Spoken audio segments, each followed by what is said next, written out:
Hello hi friends, welcome to my channel Padma talks. ఈరోజు నేనేం లేదండి, ఒక టైలరింగ్ సంబంధించిన ఒక ట్రిప్ చెప్తున్నాను. బ్లౌజులు కుడుతున్నాం కదండి, ఇవి లైనింగ్లు మనం ఇలా తీసి నానబెడతాం కదండి. మొత్తం ఓపెన్ చేసి నానబెట్టి ఒక 5 minutes తర్వాత నీళ్ళల్లో పిండి ఆరేస్తాం.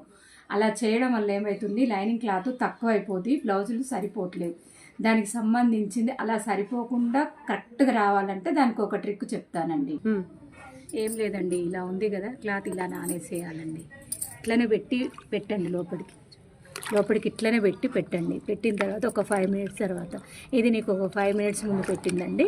ఇట్లా పెట్టినాక ఏం లేదండి, ఇట్లా టైట్గా పిండేసి చూడండి, ఇట్లనే ఈ ఫోల్డింగ్ మీదనే గట్టిగా పిండేసి ఇది ఎలా ఉందో అలానే ఆరేయండి.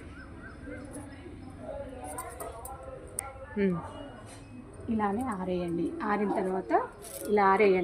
తర్వాత మీ లైనింగ్ క్లాత్ గుంజుకోండి. ఇది మీకు నచ్చితే ఫాలో చేయండి. Thank you.